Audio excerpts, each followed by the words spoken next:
I pulled into my driveway just as the sun was dipping behind the pines, tired after a long day but looking forward to a quiet evening.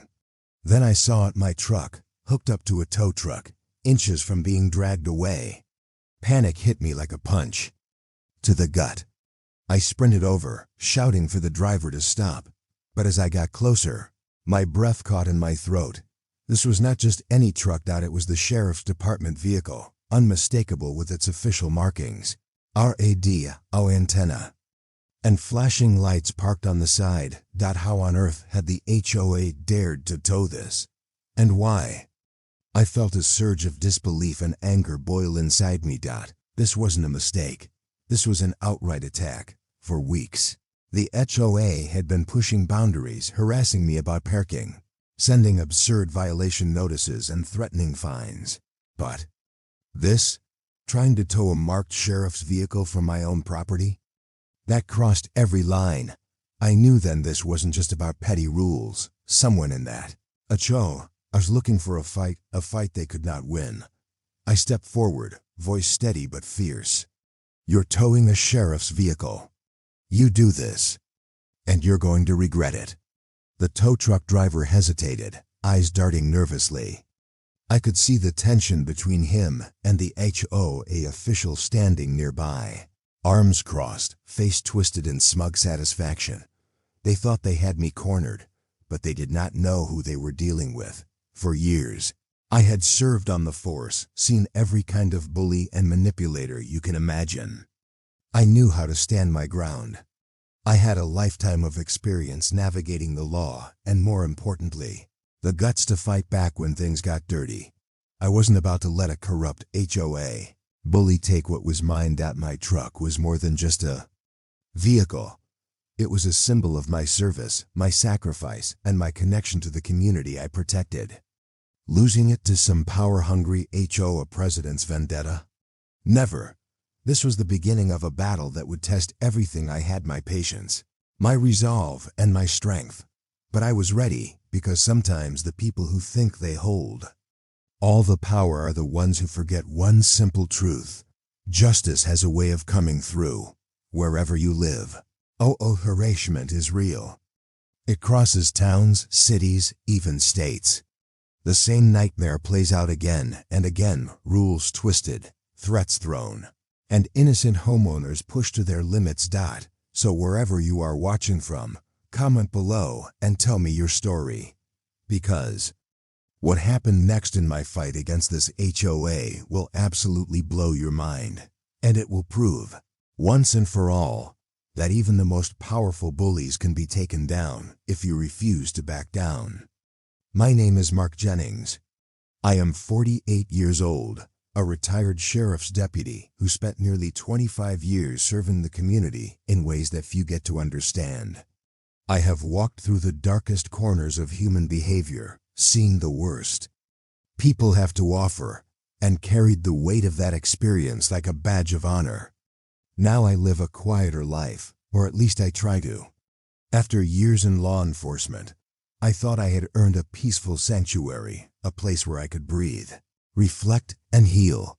That place was my home on the edge of this small, tight-knit community, nestled between rolling hills and towering pines. The driveway curves gently through wildflowers, the air heavy with the fresh scent of cedar and earth. In the early mornings, the only sounds are birdsong and the distant rustling of leaves. It was a refuge from the chaos of my former life, calm, private, and full of memories. But at the center of that refuge was my truck.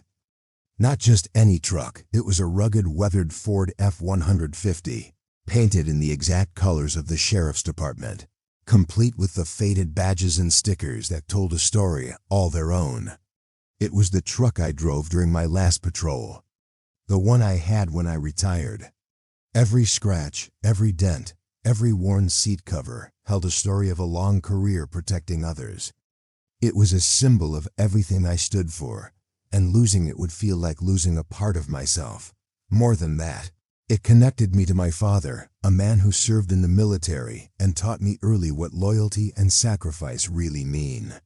He passed away 5 years ago, and this truck had become my way of honoring his memory. When I looked at it, I could still hear his voice, calm, steady, telling me to stand firm, no matter what. It was my legacy and my anchor. For months, everything felt perfect in that peaceful bubble. I would sit on the porch with a cup of strong coffee, feeling the warmth seep into my hands as I watched the sun rise over the horizon. Neighbors would wave as they passed, and the world felt right, balanced, safe. I spent evenings working in my small workshop behind the house, restoring old tools, fixing up the truck, and listening to the wind through the trees. Then came the subtle changes. At first, it was little things, a glance from the HOA president that lingered too long. A curt notice slipped under my door about parking violations. The first letter complained about the color of my truck, even though it matched the approved palette in the HOA guidelines. Another note warned that my mailbox was not up to community standards, though it was the same one I had installed years ago without issue. Each time I took a deep breath, reminding myself that small conflicts were part of living in a community. I answered politely, attended the meetings, and tried to keep the peace. But those glances became cold stares. The notices grew harsher, with threats of fines and towing. One neighbor, previously friendly, suddenly stopped speaking to me, casting worried looks my way. Inside, the tension built like a storm gathering. Strength. I couldn't help but wonder, why now? Why me? The truck wasn't just a vehicle. It was the last piece of my past that I had left untouched. The one thing I could count on in a world that had changed too fast and too often. Losing it would feel like being erased, like the sacrifices of my career, the lessons from my father, and the peace I fought so hard to find would vanish overnight. I spent many nights staring at that truck parked under the moonlight, hands clenched, heart pounding with a fear I had not felt in years. Not a fear of violence or danger, I had faced those many times, but a fear of losing something sacred to petty bullies, who thought rules and power gave them the right to destroy what mattered most to me. The thought was unbearable, and yet, I realized I could not just stand by and watch it happen. That truck was more than metal and paint. It was my story, my family, my peace. And I would protect it with everything I had. The person standing between me and my sanctuary wasn't some faceless bureaucrat. No, it was Richard Caldwell, the HOA president, a man who took his self-appointed role far too seriously. Richard was 52, with thinning silver hair slicked back so tightly it almost looked unnatural, as if he had a secret he desperately wanted to keep hidden. His sharp blue eyes gleamed with a mix of arrogance and calculation, scanning every inch of his surroundings like a predator searching for weakness. He dressed in expensive, tailored suits even when the weather called for something more casual, crisp white shirts, polished shoes, and a Rolex that flashed whenever he waved his hand dismissively. His mannerisms screamed entitlement.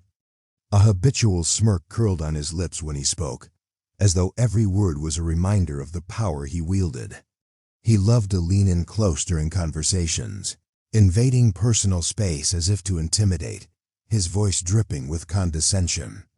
Richard's reputation in the neighborhood was well known: manipulative, vindictive, petty, and ruthless in his pursuit to control every inch of the community, even if it meant crushing anyone who dared oppose him. He came from old money, raised in privilege, and believed that rules were simply tools to keep the undesirables in their place. His first formal contact with me was a letter, typed on thick HOA stationery and delivered by certified mail, a tactic clearly designed to unsettle. It accused me of multiple violations, though the details were absurd. The color of my truck was non-compliant, despite matching the authorized palette. The parking position was disruptive to community aesthetics, even though it never blocked driveways or common areas. Worst of all, my mailbox was described as obsolete and unattractive, a direct affront to the simple, sturdy box my father had installed years ago. When I called to discuss the notices, Richard's voice was cold and dismissive. "Mr. Jennings, these rules exist for a reason. We expect full compliance. Failure to do so will result in escalating actions." There was no offer to negotiate, only the unmistakable threat behind those words. The first in-person confrontation came during an HOA meeting held in the community center, a sterile room with fluorescent lights humming overhead. Richard stood at the front, arms crossed, his posture radiating smug authority. When my name was called, he fixed me with that sharp gaze and said, "Mr. Jennings, your blatant disregard for community standards has caused significant concern among board members and residents alike. This truck of yours, with its unofficial markings, creates confusion and disturbs the peace." I calmly responded, "This truck is a personal vehicle with historic significance to me. It is not being used to impersonate law enforcement, nor has it ever caused any disturbance. I'm more than willing to comply with reasonable requests, but these accusations feel targeted." Richard's smirk widened. "Reasonable? Our standards are clear. You have been given ample warnings. Further non-compliance will compel us to act decisively." It was the tone, the way he spoke down to me, as if I were a child who refused to toe the line. But what unsettled me more was the way his eyes flicked occasionally to the side, where a young man sat with a discreet camera phone aimed in my direction. I recognized him, a neighborhood volunteer, handpicked by Richard to monitor compliance. This wasn't about rules. It was about control and surveillance. Over the next few days, I noticed subtle changes. The mailbox was tagged with red warning stickers. Neighbors I had once known nodded stiffly or avoided me altogether. Richard began showing up unexpectedly, pacing near my property with a clipboard, taking notes in silence. He never engaged directly, but the message was clear. I was being watched. Behind this petty harassment, something deeper simmered. Richard wasn't just enforcing rules. He was orchestrating a campaign, one that I was certain had a far more dangerous agenda than community aesthetics or mailbox designs. His push to tow my truck, especially one marked with sheriff's insignia, was a brazen move to intimidate and provoke. Why? That was the question that haunted me. What did Richard really want? What power was he trying to secure at the cost of tearing down a man's life? As the tension rose, I reminded myself that this was just the beginning. But I knew deep down that I was about to face a fight far larger and more ruthless than a simple HOA dispute. At first, I thought Richard Caldwell's aggression might burn itself out, that maybe, just maybe, if I stayed calm and respectful, he'd lose interest. But Richard wasn't interested in resolution. He wanted domination. What followed in the weeks after that first confrontation was a coordinated campaign of pressure so calculated, so relentless, it felt like warfare. It started with the truck. One morning, I came outside to find deep scratches running along the passenger side. Not random keying, no. These were methodical, straight, angry. A message. The sheriff's decal had been deliberately gouged, the remnants flaking like a skin torn from bone. My chest tightened. That truck had survived high-speed pursuits, mountain storms, and rough country roads, but it wasn't ready for the quiet, slow poison of HOA sabotage. I reported it, of course. Filed a police report. Took pictures, cataloged the damage. But when the local officer showed up, he looked at the truck, then back at me. "You sure this wasn't just kids?" he asked, already checked out of the situation. I could see the weariness behind his eyes. This town didn't want to get involved with HOA disputes. No one did. Then came the violation notices, 3 in 1 week. One accused me of violating the aesthetic continuity ordinance by failing to pressure wash my driveway. Another claimed my backyard shed, built 2 years prior with prior board approval, was unauthorized. The third was almost laughable. It said I was impersonating a government vehicle and demanded that I repaint the truck or face a fine of $2,000 per week until I complied. I appealed. Of course, I sent certified letters, cited the HOA's own documents, attached images, even assigned approval from the former board president. But the appeals were denied every time, with nothing more than a one-sentence response. The board has reviewed and rejected your appeal. Then came the lawsuits. Yes, actual lawsuits.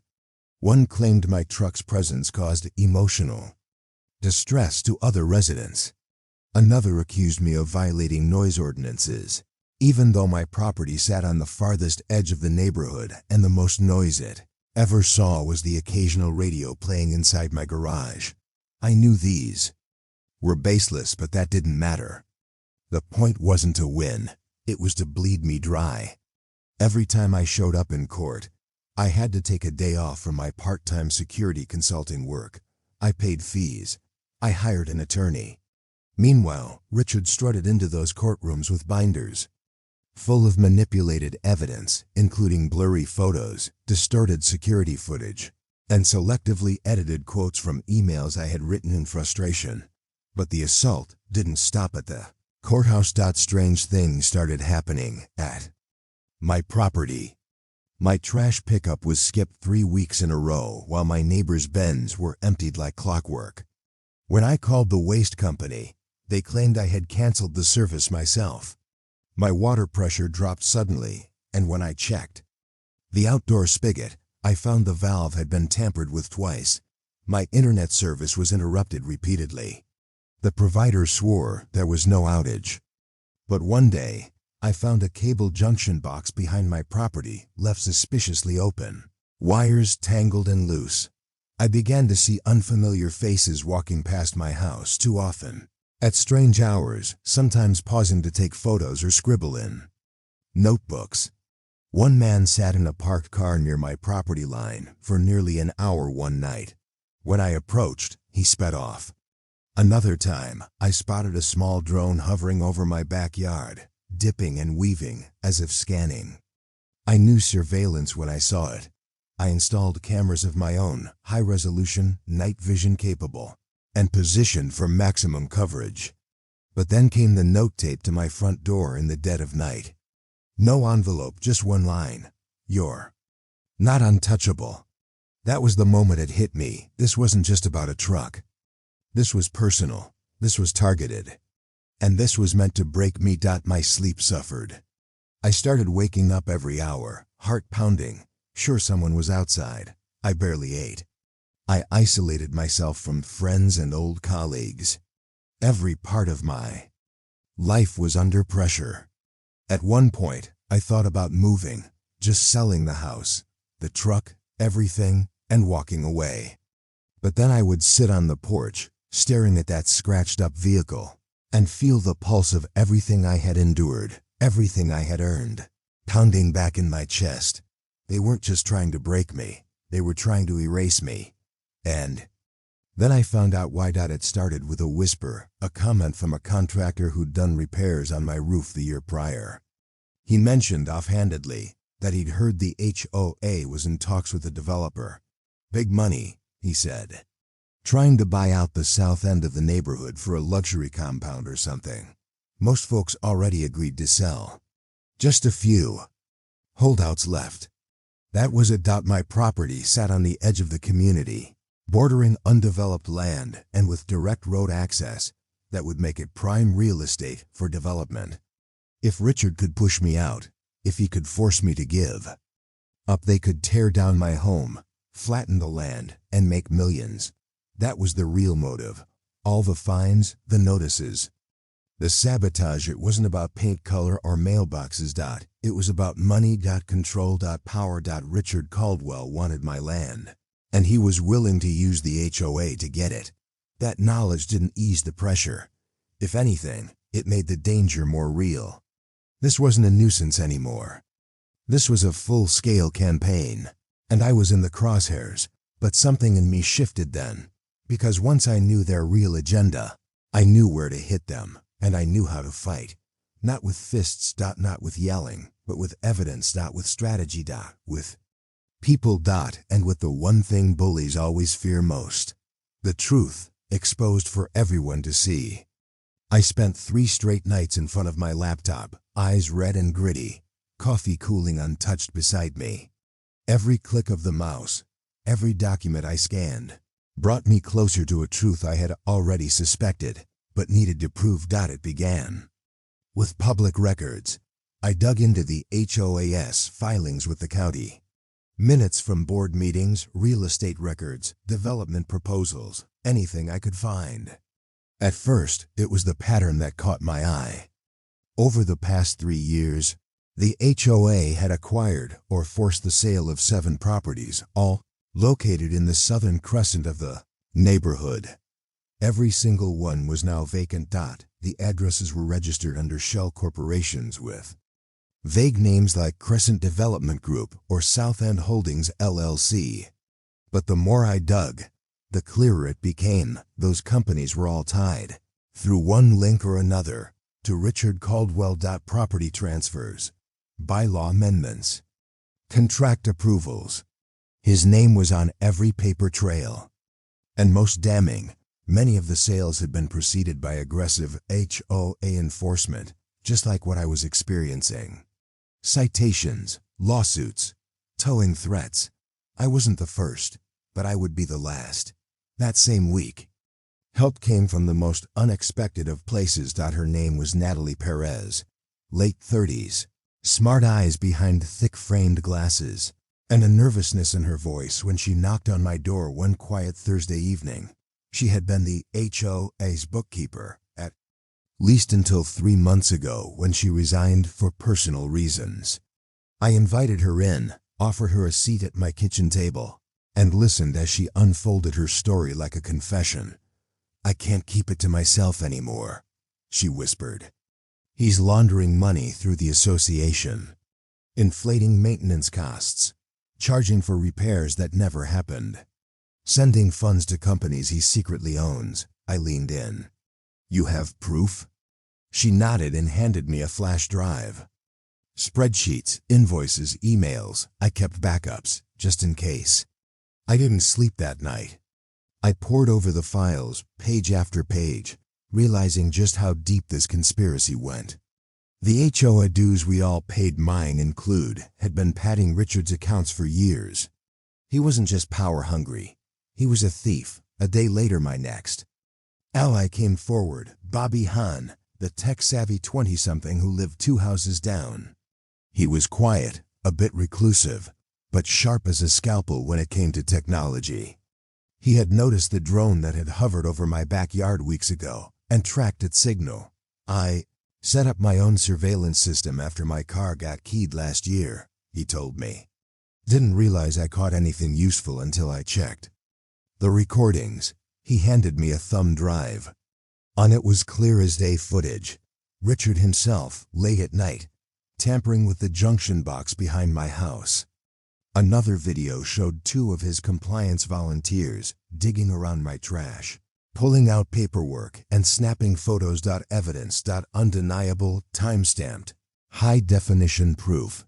That was when I called in a favor. I reached out to Lieutenant Sarah Bishop, an old friend from the department who now worked as an internal investigator for the State Attorney General's office. We'd served together for 10 years. She knew me. She trusted me. And she didn't waste time.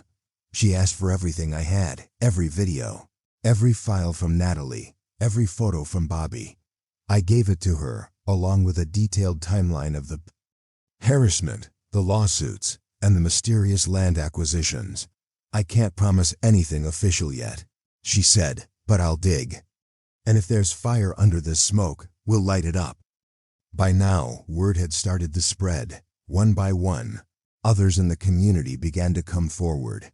Mrs. Callahan, a widow in her 70s, shared how Richard had fined her $5,000 for her non-compliant garden gnomes before she sold her property at a loss. The Parkers, a young couple with twin toddlers, told me how their home was repeatedly cited for visual disturbances due to their kids' plastic playhouse. They had been preparing to move. Each story followed the same pattern: harassment, pressure, forced sale. Each story fed the growing fire. I organized a small group. We called ourselves the South End Coalition, just a handful of residents at first. We met in my garage, between the shelves of tools and the old fridge stocked with cold drinks. We brought flash drives, manila folders, printouts. We wrote down timelines, cross-referenced invoices, compared letters and emails. Bobby compiled everything into a massive, secure digital archive with indexed folders and a searchable database. Natalie helped annotate the financial records, flagging every inconsistency and questionable transaction. Sarah quietly provided legal insight on what would stick in court, what to document further, and how to secure statements. The mood began to shift. Where there had been fear, now there was purpose. Where there had been isolation, now there was unity. It was the first time I saw some of my neighbors smile in weeks. The Parkers brought their twins to our third meeting, and I watched them run through the garage, laughing, unbothered. It felt like a small victory, a glimpse of the peace we could reclaim. We weren't just fighting back, we were building a case. One piece at a time, we gathered a mountain of evidence, videos of Richard's tampering, emails from Natalie showing altered budgets and ghost vendor payments, bank statements tracing HOA funds to private accounts, drone footage of unauthorized surveillance, recorded HOA meetings where Richard dismissed concerns and denied appeals with mockery, a spreadsheet Bobby built tracking every property acquisition in the last 3 years, including exact dates of citations before each sale, written testimonies and affidavits from at least 9 residents, notarized and signed. We had it all. And with every new file added to the folder, the weight that had settled on my shoulders for months began to lift. For the first time since this nightmare began, I felt hope. Hope that the law would work, that hope that the truth would matter, hope that the people who had been pushed, broken, and silenced could rise together and take back what was ours. We weren't alone anymore, and we were ready for war. The room was packed, folding chairs squeezed together, neighbors shoulder to shoulder, voices buzzing like an electric current. Some had come out of curiosity, others out of fear, but most were there because something had changed in the neighborhood. Whispers had turned into questions. Doubt had become unrest. It was the most anticipated HOA meeting in the history of Crescent Pines, and Richard Caldwell was about to face the storm he'd created. The community center smelled faintly of disinfectant and old carpet. A single ceiling fan spun lazily above the crowd, barely moving the heavy air. Up front, a long folding table had been dressed up with a tablecloth and the HOES seal.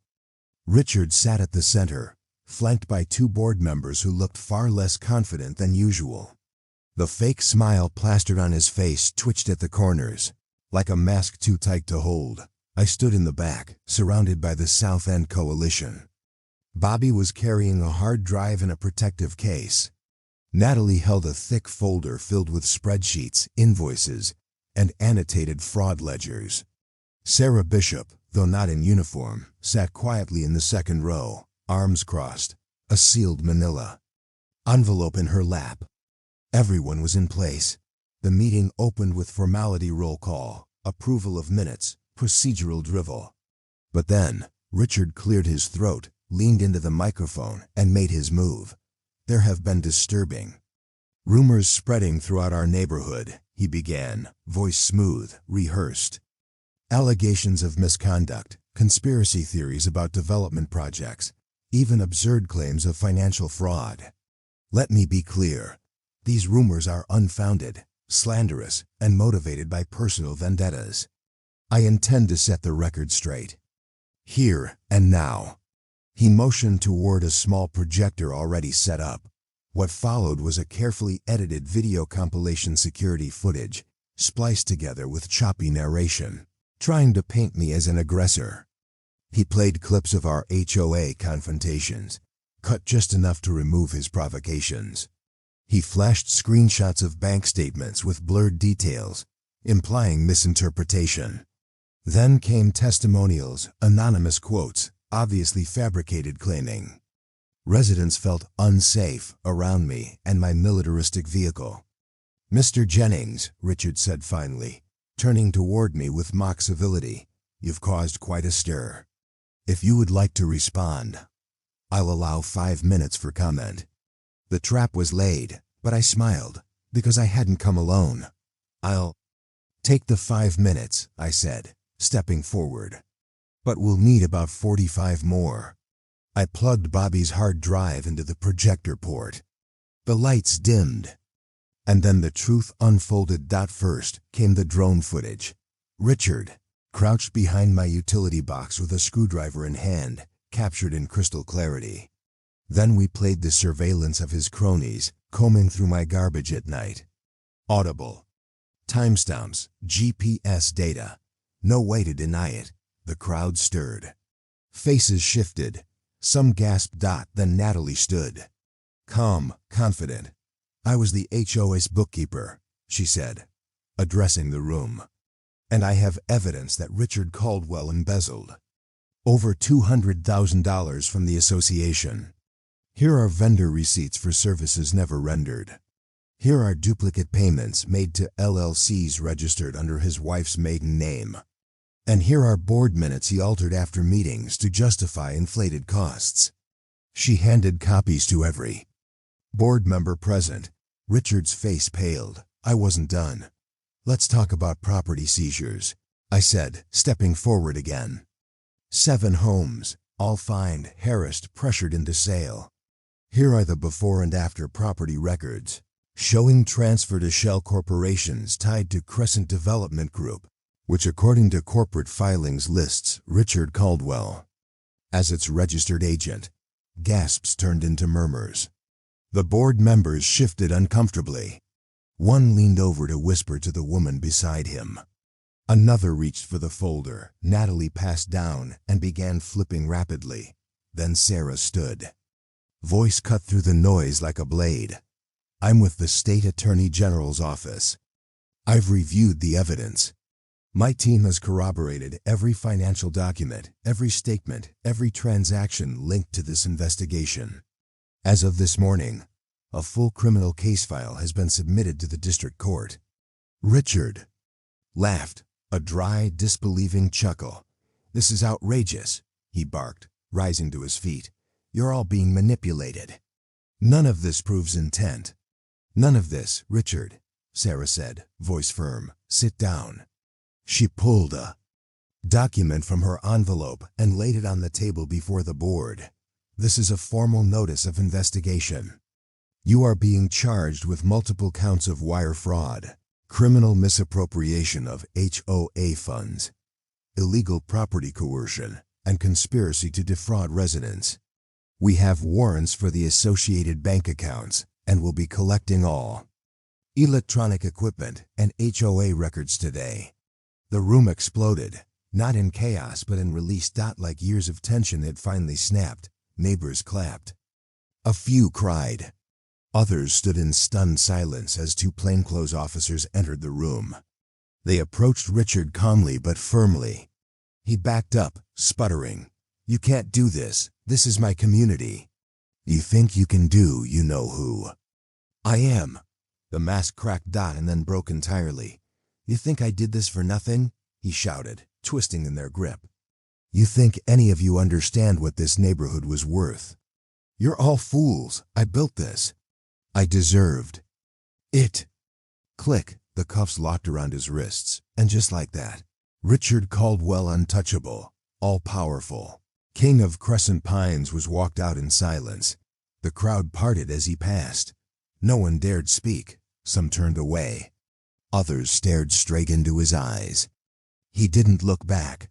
I stood rooted in place, heart pounding, not with rage anymore, but with something else. Relief, vindication, victory. As the officers exited, Natalie exhaled sharply.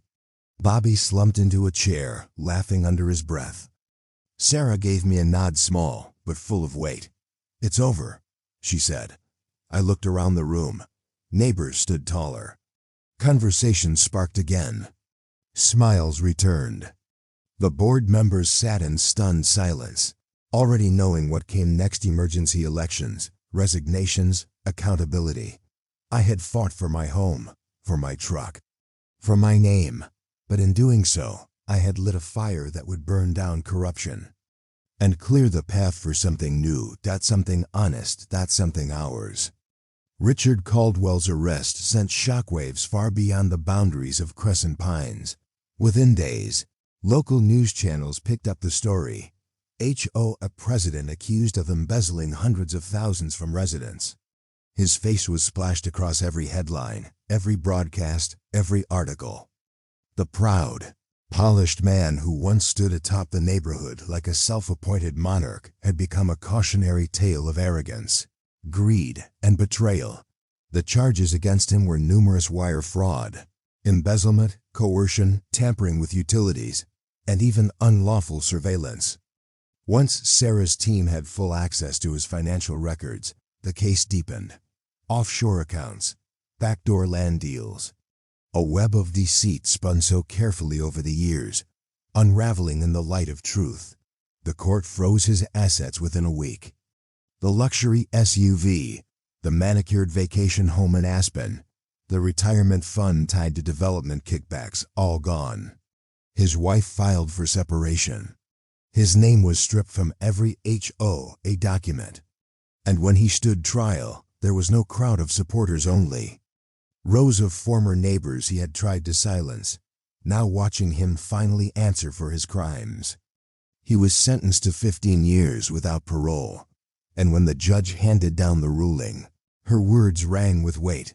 Community leadership is a position of service, not self-interest. You violated the very trust that built this neighborhood. And now, that trust must be rebuilt without you. And rebuilt it was. Within weeks of Richard's removal, the remaining board members either resigned or were voted out in an emergency election. Natalie was nominated to the interim committee, alongside Bobby and 3 other residents who had quietly supported the movement. Together, they began drafting a new charter, one built on transparency, checks and balances, and real representation. One of their first acts was to dissolve all pending violations and fines issued during Richard's tenure. Those who had been unfairly cited, harassed, or forced to sell their homes were publicly acknowledged, and restitution funds sourced from Richard's liquidated accounts were established to begin making amends. The oppressive rules Richard had enforced were reviewed line by line. Gone were the petty ordinances about garden gnomes, driveway cracks, or mailbox shades. Instead, they were replaced with reasonable, clearly defined community standards, voted on by the people who actually lived there. Something remarkable began to grow in the wake of Richard's downfall. People started talking again on porches, in driveways, during evening walks. Fences that had become walls began to feel like shared boundaries again. The fear that once gripped the community loosened, replaced with something stronger: unity. A group of teenagers painted a mural on the old HOSF wall, a phoenix rising from ashes, surrounded by images of the neighborhood, the pine trees, the homes, the winding roads. Beneath it were the words: truth, courage, community. It wasn't just symbolic, it was a promise. The South End Coalition, once just a handful of neighbors in a garage, expanded into a formal community action council. They organized monthly gatherings under the name The Front Porch Circle, where residents met, shared concerns, and voted on initiatives. From those meetings grew new projects: a communal garden, a walking trail renovation, a scholarship fund in the name of Mrs. Callahan's late husband, who once served on the original founding board, and me. I found peace again, for the first time. In months, I slept through the night without waking in a cold sweat. The scratches on my truck were never fully repaired. I chose to leave them. Not out of negligence, but because they told a story. A reminder of what had been taken, fought for, and won back. I took up a small role as a volunteer consultant for other HOA-burdened neighborhoods, helping them understand their rights, how to document abuse, and how to organize. It wasn't full-time, but it gave me a sense of purpose, an extension of the oath I had once taken as a deputy, to protect and serve. Sometimes I still sit on my porch in the early morning, coffee in hand, listening to the breeze through the trees. The old stillness is back, but now it carries something new. A quiet strength, a deep-rooted resilience that came from fighting not just for my land or my truck, but for everyone who had ever been told they didn't belong in the very place they called home. Last month, the community voted unanimously to name the new trailhead park after my father, Jennings Grove.